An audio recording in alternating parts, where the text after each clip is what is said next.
Hello everyone, आप सभी लोग कैसे हैं। आशा कर रहे हैं स्वस्थ होंगे, मस्त होंगे और आप सभी लोगों की पढ़ाई बहुत ही ज़बरदस्त तरीके से चल रही होगी। आज जो एंशियंट हिस्ट्री की सीरीज चल रही है उसमें पाषाण काल में दो काल हो चुके हैं। एक हो चुका है पुरापाषाण काल, जिसके तीन पार्ट थे, निम्न पुरापाषाण काल, मध्य पुरापाषाण काल और उच्च पुरापाषाण काल। उसके बाद सेकंड जो हुआ था वो हो गया था मध्य पाषाण काल। अब आज जिस नए टॉपिक की बात होगी उसका नाम है नवपाषाण काल। ठीक है, तो ये सब करवा दिया था। मध्य पाषाण काल में ही बताया था कि जो लंघनाल है सबसे महत्वपूर्ण क्या मध्य पाषाण के स्थल है। यहाँ से क्या मिले थे, पशुपालन के साक्ष्य मिले थे, आदमगढ़ है जिससे। ये सारी चीजें मैंने करवा दी थी। आज जिस टॉपिक की बात होगी उसका नाम है नवपाषाण काल। क्या नाम है? नवपाषाण काल। ठीक है, तो आज जिस टॉपिक की बराबर नोट भी करते रहिएगा। तो आज जिस टॉपिक पे बात हो रही है वो नवपाषाण काल है। नवपाषाण यानी पाषाण काल का जो तीसरा और अंतिम पड़ाव है उसमें चल रहे हैं। आप लोग बराबर नोट करते रहिएगा जिससे कि समझने में दिक्कत ना हो कि कहाँ पे क्या लिखा गया है, क्योंकि इस पर लिखने में थोड़ा प्रॉब्लम होता है मुझे अभी। ठीक है, हाँ, तो आज जिस नए टॉपिक की बात हो रही है उसका नाम है नवपाषाण काल। क्या नाम है? नवपाषाण काल। क्या बात है भाई?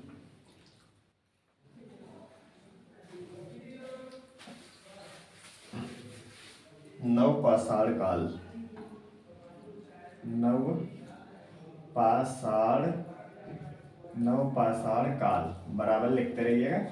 नवपाषाण काल, इसके टाइम पीरियड की बात हो जाती है तो पुरापाषाण काल हो चुका। मध्य पाषाण काल मैंने बताया था 10,000 ईसा पूर्व से लेकर 4,000 ईसा पूर्व तक। अब नवपाषाण काल का जो टाइम पीरियड है ये मिलता है 4,000 ईसा पूर्व से लेकर 4,000 ईसा पूर्व से लेकर कितना 2500 ईसा पूर्व तक, 2500 ईसा पूर्व तक।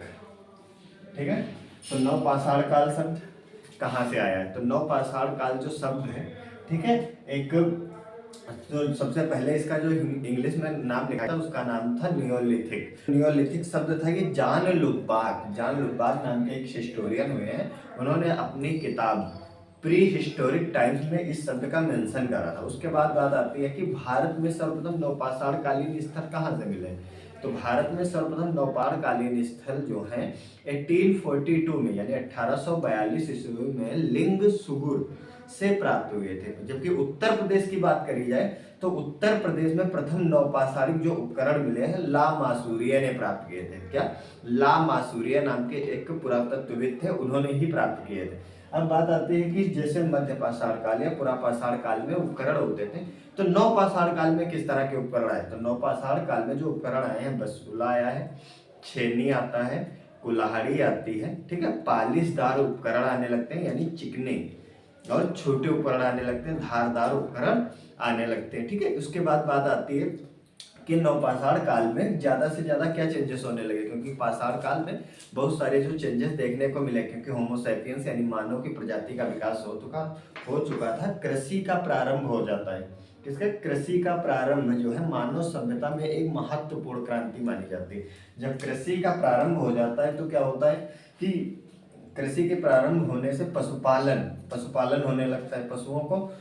पशुओं को पालतू बनाया जाने लगता है, उनसे खेतों की जुताई की जाने लगती है, स्थायी आवासों का निर्माण किया जाने लगता है। क्या जाने लगता है? स्थायी घरों का निवास यानी स्थायी आवास का निर्माण किया जाने लगता है। नवपाषाण काल में आते आते स्थायी आवास बनने लगते हैं। अब स्थायी आवास बनते हैं तो परिवार बनता है, परिवार से कुटुंब बनता है और कुटुंब से समुदायों का विकास होने लगता है। इसी तरह से अगर अन्य चीजें भी देखी जाए तो क्या हो जाता है? कृषि पशुपालन का प्रारंभ हो जाता है, मिट्टी के बर्तनों का निर्माण प्रारंभ हो जाता है, मृद भांड।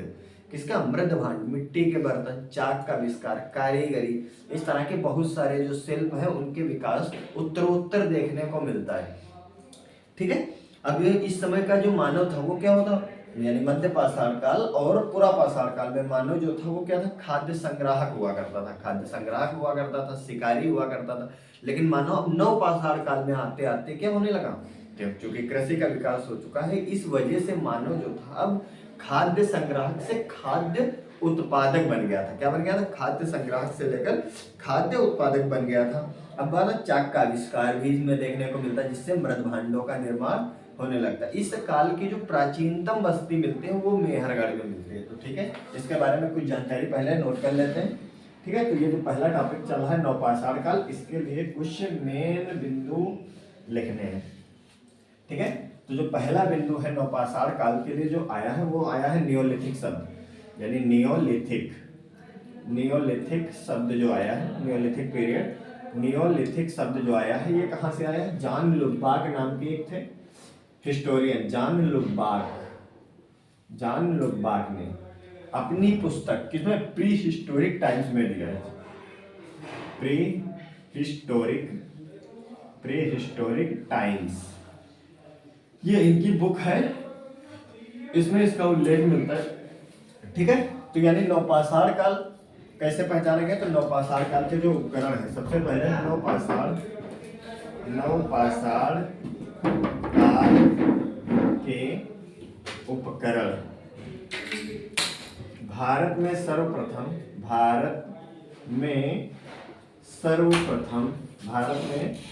सर्वप्रथम कब से?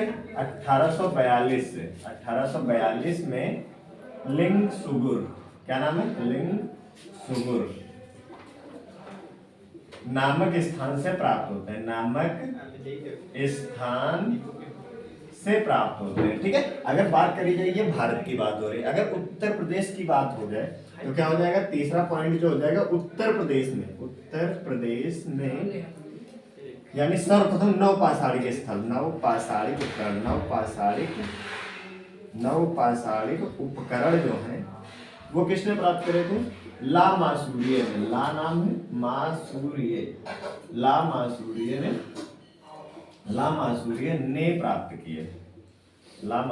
ने प्राप्त किए। ये चीज समझ में आ गई। नवपाषाण काल नियोलिथिक शब्द जॉन लुबाक ने दिया है, प्री हिस्टोरिक टाइम से आया है।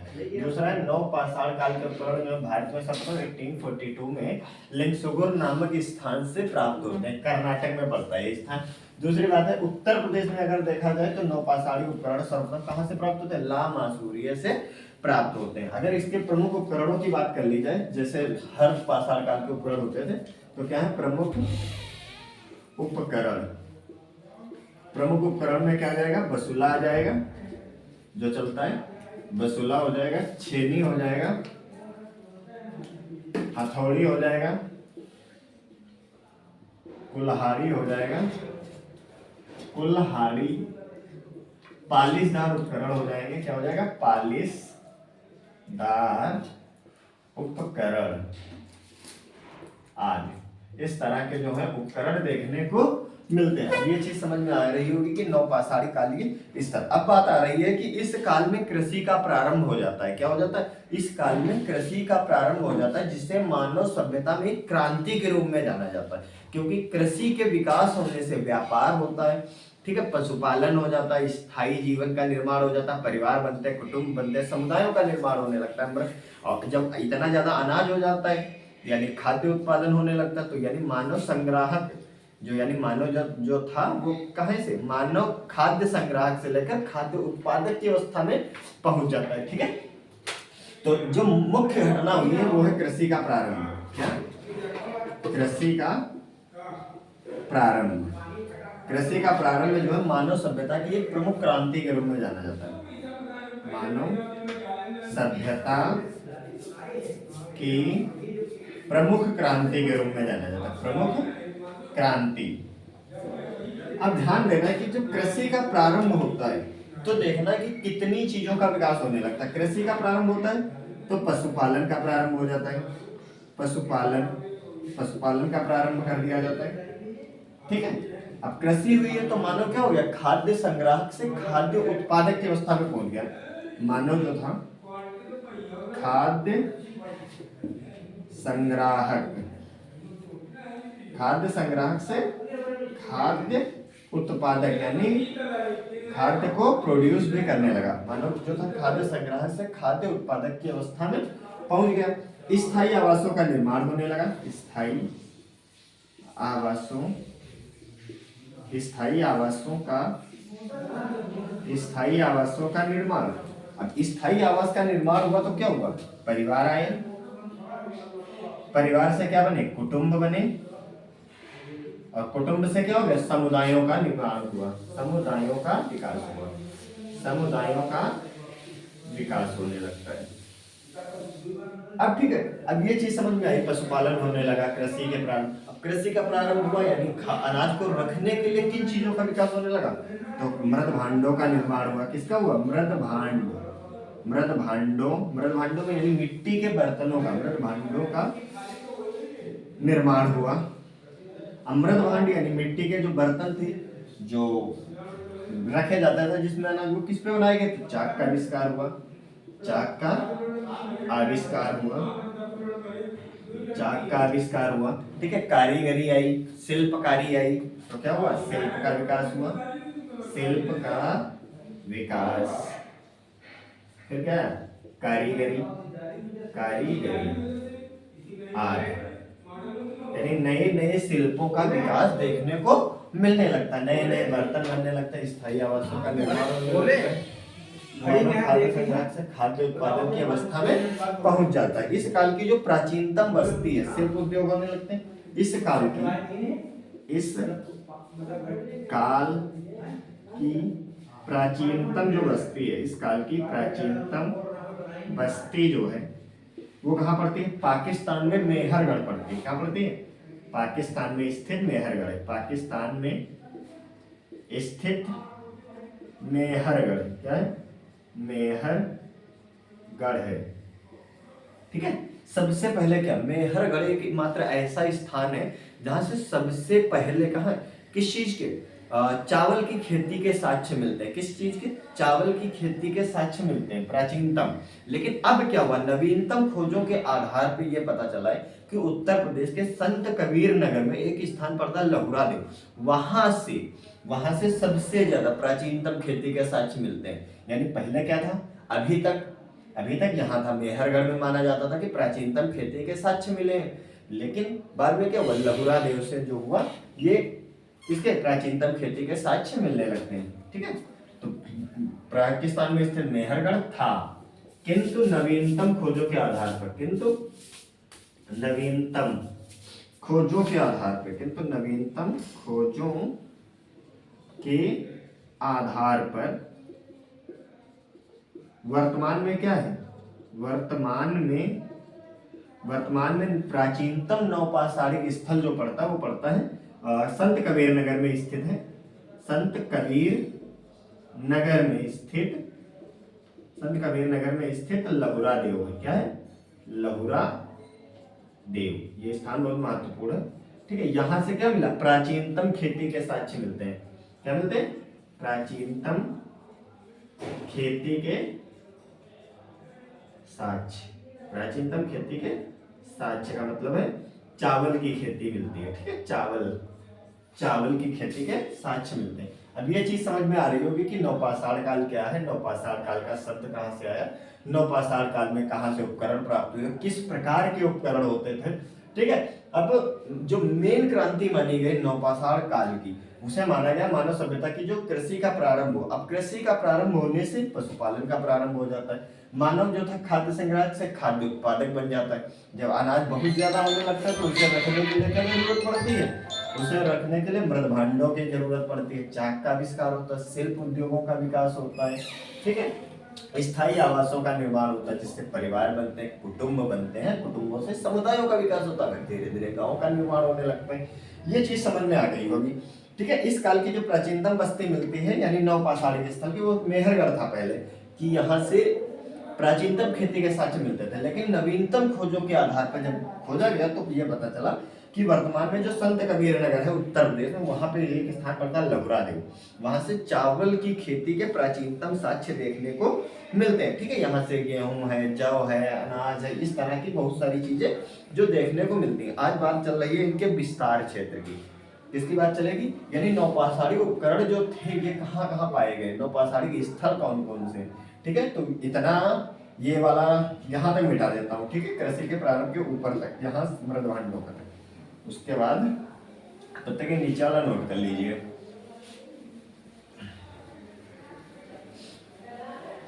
तो नवपाषाण काल के जो अवशेष हैं, नवपाषाण काल के अवशेषों के आधार पर उसे कितने पार्टों में बांटा जा रहा है? उसे 6 पार्ट में बांटा जाता है। कितने पार्ट में बांटा जा रहा है? 6 पार्ट में। इसे भी रेज ही कर देता हूँ, लिख भी लिया होगा। तो क्या हो गया, अगर इसके विस्तार क्षेत्र की बात करी जाए, किसकी बात करी जाए? विस्तार क्षेत्र की बात करी जाए भारत में, ठीक है। तो अवशेषों के आधार पर, अवशेषों के आधार पर, अवशेषों के आधार पर 6 भागों में विभक्त है। कितने? 6 भागों में विभक्त किया गया है, 6 भागों में विभक्त। अब अगर 6 भाग है तो वो कौन कौन से 6 भाग हैं, ध्यान से देखना है। यानी जो पहला भाग जो मिलता है, ये मिलता है उत्तरी क्षेत्र। क्या मिलता है? उत्तरी क्षेत्र। उत्तरी क्षेत्र में आता है, क्या आता है? बुर्जहोम आता है और गुफकराल आता है। बुर्जहोम और गुफकराल, ठीक है। ये 2 स्थान है, पहले उत्तरी क्षेत्र में मिलते हैं बुर्जहोम और गुफकराल। ये दोनों स्थान कहाँ मिलते हैं? कश्मीर में मिलते हैं। कहाँ मिलते हैं? कश्मीर में। इसका जो शाब्दिक अर्थ है, शाब्दिक, गुफकराल का मतलब है शाब्दिक अर्थ जो कुम्हार की गुफा, कुम्हार की गुफा, यानी शाब्दिक जो अर्थ इसका मिलता है, शाब्दिक अर्थ जो मिलता है वो है कुम्हार की गुफा। क्या? कुम्हार की गुफा, ठीक है। इसका जो शाब्दिक अर्थ मिलता है वो मिलता है कुम्हार की गुफा के नाम से जाना जाता है। यहाँ से सिलबट्टे और सुई की प्राप्त हुई। क्या प्राप्त हुआ है? सिलबट्टे एवं सुई, सिलबट्टे एवं सुई प्राप्त हुई। अब देखो, सिलबट्टे से तो ये पता चलता है कि यहाँ पे जो अनाज होता था, इससे ये पता चलता है कि जो सिलबट्टा था, यहाँ से अनाज जो था वो पीस के खाया जाता था। लेकिन दूसरा जो बात ये होती है कि सुई जो मिलती है, सुई का काम आता है कपड़े सिलने के काम में आता है।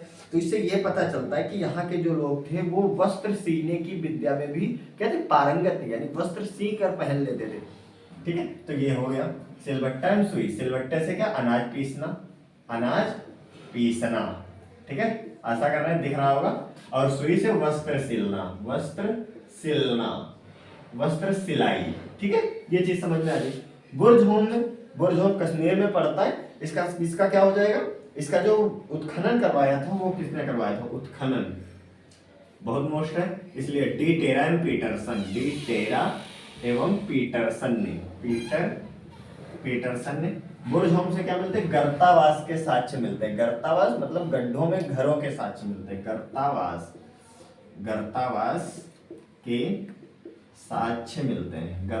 के साक्ष्य मिलते हैं। और बुर्जहोम से ही एक चीज और मिलते हैं, जो त्रिमानव समाधि के साक्ष्य मिलते हैं, यानी एक ही समाधि में 3 मानव कंकाल के साक्ष्य मिलते हैं। या मनुष्य के साथ पालतू कुत्ते को बनाए जाने, यानी मनुष्य के साथ क्या हो जाएगा? मनुष्य के साथ पालतू कुत्ते के साक्ष्य मिलते हैं। मनुष्य के साथ पालतू कुत्ते के दफनाए जाने के साक्ष्य मिलते हैं। पालतू कुत्ते के दफनाए जाने का साक्ष्य मिलता है। दफनाए जाने का साक्ष्य, ये चीज समझ में आ गई। यानी उत्तरी क्षेत्र में ये स्थान पड़ता है बुर्जहोम और गुफकराल। दूसरा क्षेत्र पड़ता है मध्य गंगा घाटी का क्षेत्र। क्या पड़ता है? मध्य गंगा घाटी का क्षेत्र। मध्य गंगा घाटी में केवल एक ही स्थान आता है, वो पड़ता है बिहार में चिरांद। बिहार में क्या पड़ता है? चिरांद। बिहार में पड़ता है चिरांद। यहाँ से मिलते हैं क्या? ताम्रपाषाण काल के उपकरण के साथ साथ नवपाषाण कालीन उपकरण मिलते हैं। क्या मिलते हैं? ताम्रपाषाण कालीन उपकरण के साथ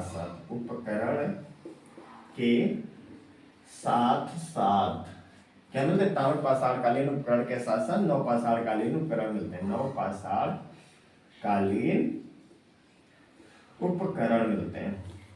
ये चीज समझ में आ गई होगी। तीसरा जो क्षेत्र पड़ता है मध्य गंगा घाटी का क्षेत्र हो जाता है। तीसरा आ जाता है पूर्वी क्षेत्र। क्या आ जाता है? पूर्वी क्षेत्र। अब पूर्वी क्षेत्र में पड़ता है उड़ीसा के मयूरभंज में जिले में स्थित है कुचाई। उड़ीसा के मयूरभंज जिले में पड़ता है कुचाई। क्या पड़ता है? कुचाई। कहाँ पड़ता है? ओडिशा में पड़ता है। ओडिशा। तो यहाँ से क्या साक्ष्य मिलता है, उड़ीसा से केवल यह मिलता है कि यहाँ से पालिशदार पत्थर की कुल्हाड़ियां मिलती हैं। क्या मिलती हैं? पालिशदार पत्थर की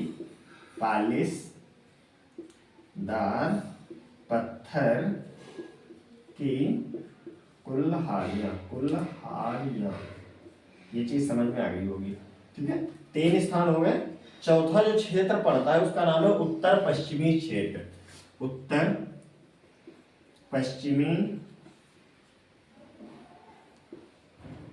क्षेत्र। अब उत्तर पश्चिमी जो क्षेत्र यहाँ से पड़ता है राजस्थान का बागौर एवं बालाथल। क्या राजस्थान की बात आ रही है तो क्या हो जाएगा? राजस्थान का बागौर और बालाथल। बालाथल से क्या मिलते हैं? मृद भांड मिलते हैं, केवल मृद भांड। और बागौर से क्या मिलता है? तो बागौर से मिलता है मध्य पाषाणकालीन, ताम्र पाषाणकालीन और लौह युगीन, यानी 3 संस्कृतियों के उपकरण मिलते हैं।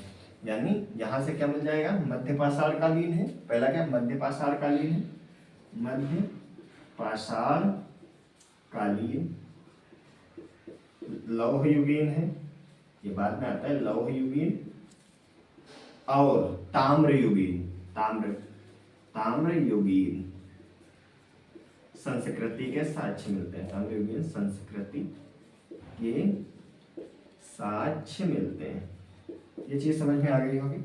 यानी 4 क्षेत्र आ गए। उत्तरी क्षेत्र हो गया, मध्य गंगा घाटी के क्षेत्र में बिहार आ जाता है, उत्तरी क्षेत्र में बुरजहोंग और गुफराल आता है, पूर्वी क्षेत्र में कुचाई आ जाता है उड़ीसा में, उत्तर पश्चिमी क्षेत्र में राजस्थान का बागौर और क्या जाता है? बालाथल आ जाता है। बालाथल से केवल मृद भांड के साक्ष्य मिलते हैं। इसके अलावा कृषि के भी साक्ष्य मिलते हैं, कृषि और पशुपालन के साक्ष्य मिलते हैं। यहाँ से क्या मिलता है? कृषि है तो पशुपालन भी होने लगा। कृषि और पशुपालन के साक्ष्य मिलते हैं। ठीक है, अभी अगर इतना नोट हो गया हो तो ऊपर से इसे इरेज कर देते हैं, क्योंकि अभी 2 क्षेत्र और बचे हुए हैं, उनके बारे में भी लिख लेते हैं। तो ये चीज समझ आई। पूर्वी क्षेत्र हो गया, उत्तर पश्चिमी क्षेत्र हो गया। दूसरा आता है विंध्य क्षेत्र। क्या आता है? 5वां जो आता है विंध्य क्षेत्र आता है। विंध्य क्षेत्र में आता है प्रयागराज के बेलन नदी घाटी में स्थित जो एक स्थान आता है, कोल्डिहवा है, महागढ़ा है, पंचोह है, चौपानी मांडो है। तो कौन कौन से आ जाएगा? विंध्य क्षेत्र में जो आएगी वो आ जाएगा कोल्डिहवा है। क्या है? कोल्डिहवा से चावल के साक्ष्य मिलते हैं। कोल्डिहवा हो गया, महागढ़ा हो गया, महागढ़ा हो गया, पंचोह हो गया और चौपानी मांडो।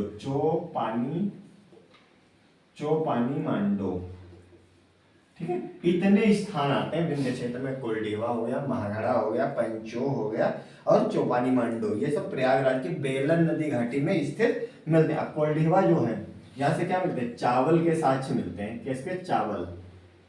चावल के साक्ष्य मिलते हैं।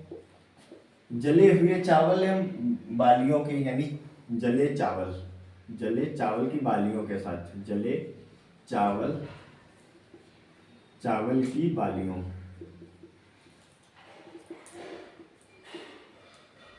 के साक्ष्य मिलते हैं कोल्डिहवा से। एक चीज ये मिलती है, चावल एवं जले हुए धान की बालियों के साक्ष्य मिलते हैं। लहुरा देव के बाद, यानी लहुरा देव जो था पहला था, लहुरा देव के बाद दूसरा, लहुरा देव के बाद चावल का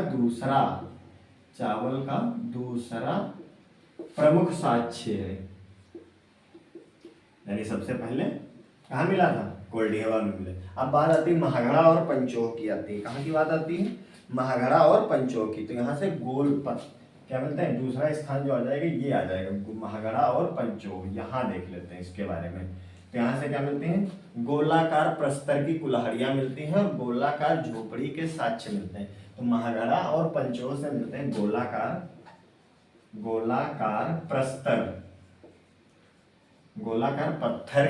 प्रस्तर की क्या मिलते हैं? कुल्हाड़ियां। और क्या मिलते हैं? गोलाकार झोपड़ी के साक्ष्य भी मिलते हैं। गोलाकार झोपड़ी के साक्ष्य। ये चीज समझ में आ गई। तो एक तो यहाँ से ये चीज हो। चौपानी मांडो से एक बहुत ही फेमस चीज मिलती है, उसका नाम है चौपानी मांडो से मिलते हैं मधुमक्खी के छत्ते के आकार जैसी जो झोपड़ियां होती थी वो चौपानी मांडो से मिलते हैं। मधुमक्खी के छत्ते के जैसे, मधुमक्खी के छत्ते के जैसे गोलाकार झोपड़ियों के साथ, गोलाकार झोपड़ियों के साथ, झोपड़ियों के साक्ष्य मिलते हैं। अब एक बचा है दक्षिणी क्षेत्र, विंध्य क्षेत्र हो जाता है। अब छठा मैंने बताया था कि अवशेषों के आधार पर 6 भागों में विभक्त किया गया है, तो जो छठा है वो है दक्षिण क्षेत्र, दक्षिणी क्षेत्र। दक्षिणी क्षेत्र में एक ही आता है, उसका नाम है पय्यमपल्ली। क्या? पय्यमपल्ली। ये पड़ता है तमिलनाडु में। क्या पड़ता है? तमिलनाडु में। यहाँ पर भी नवपाषाणकालीन उपकरण मिलते हैं। क्या मिलते हैं? नवपाषाणकालीन प्रसिद्ध नवपाषाणी स्थल। यहाँ से कुल्हाड़ियाँ मिली है, काली मिट्टी के बर्तन मिले हैं। क्या मिले? कुल्हाड़ी मिली है, कुल्हाड़ी मिली है, पालिशदार पत्थर मिले हैं, पालिशदार पत्थर है, काले मिट्टी के बर्तन मिले हैं, काले मिट्टी के बर्तन, BRW, काले मिट्टी के बर्तन। मैंने क्या बोला? ब्लैक, BW का मतलब ब्लैक वेयर, यानी इस तरह के जो साक्ष्य मिलते हैं। इसके अलावा संगन कल्लू भी हो जाएगा, कुपगाल हो जाएगा। क्या हो जाएगा? अदर में अगर देखा जाए, अदर में तो संगन कल्लू आ जाएगा, संगन कल्लू आ जाएगा, कुपगाल आ जाएगा, कुपगाल आ जाएगा। एक और स्थान आ जाएगा, संगन कल्लू है, कुपगाल है, पिकली हल है, उतनूर है, पिकली हल है, उतनूर है, उतनूर। यहाँ से क्या मिलते हैं? राख के साक्ष्य मिलते हैं, राख के साक्ष्य। ठीक है, ये चीज समझ में आ गई होगी। अब अगर निष्कर्ष निकाला जाए तो क्या हुआ? नवपाषाण कालीन में जो मेन परिवर्तन देखने को मिले वो क्या देखने को मिले? यानी इस काल में कृषि होने लगी, पशुपालन होने लगा, बर्तनों का निर्माण होने लगा, आग का आविष्कार तो पूरा पाषाण काल में हो चुका था, लेकिन आग का प्रयोग करके कच्चे मांस को पकाया जाने लगा, मृद भांडों का निर्माण किया जाने लगा, स्थायी आवास के साक्ष्य मिलने लगते हैं, कारीगरी शिल्पकारी का विकास होने लगता है, उद्योग धंधों का विकास हो जाता है। यानी इस तरह की बहुत सारी जो क्रांतियां देखने को मिलते हैं, जैसे कृषि का प्रारंभ हो जाता है, ठीक है, स्थायी आवास बनने लगते हैं। तो यानी इन्हीं विशिष्टताओं को देखते हुए, इन्हीं विशिष्टताओं को क्या करते हुए? देखते हुए गार्डन चाइल्ड ने इसे क्या कहा था? नवपाषाण काल को एक नवपाषाणी क्रांति की संज्ञा दी है। किसे? लिख देता हूं, ठीक है। इन्हीं विशिष्टताओं को देखते हुए किसने? गार्डन चाइल्ड थे, गार्डन चाइल्ड, ठीक है, गार्डन चाइल्ड ने नवपाषाण काल को नवपाषाणिक क्रांति की संज्ञा दी है। यानी क्रांति इस मायने में क्योंकि कृषि का विकास होने से, क्या? कृषि का विकास होने से क्या क्या होने लगा? मानव जो था खाद्य संग्राहक से खाद्य उत्पादक बन गया, पशुपालन का प्रारंभ हो गया, ठीक है, पानी का उचित व्यवस्था होने लगी। दूसरा क्या होने लगा? व्यापार में बढ़ोतरी हुई, ठीक है, और क्या होने लगा? नियमित आवास बन गए, परिवार हुए, समुदाय बन गए, घरेलू बिजनेस होने लगा, पशुपालन होने लगा। अगर ये सारी क्रांतियां होने लगी, मांस को पकाया जाने लगा, मिट्टी के बर्तन बनने लगे, ठीक है, चाक का आविष्कार हो गया, मृद भांडों का निर्माण हो गया, ये बिल्कुल एक किसी भी क्रांति से कम नहीं था। यानी बहुत बड़े लाभ ये परिवर्तन देखने को मिलने लगा। भारत सहित उत्तर प्रदेश या अन्य जितने भी प्रदेश थे आसपास के, उनमें सब में। तो इसीलिए इसे गार्डन चाइल्ड ने इन्हीं विशिष्टताओं को देखते हुए क्या? नवपाषाण काल को एक नवपाषाणिक क्रांति की संज्ञा दी थी। आशा कर रहे हैं ये सीरीज जो है चल रही है वो ये आप सभी लोगों को पसंद आ रही होगी। इसमें नवपाषाण काल जो आज पढ़ाया गया है बहुत ही बेहतरीन ढंग से और कई किताबों के संग्रह को प्रॉपर नोट्स के जरिए पढ़ाया जा रहा है। तो अगर ये चीजें समझ में आ रही हैं तो एक प्यारा सा कमेंट जरूर करें। तब तक के लिए जय हिंद, जय भारत।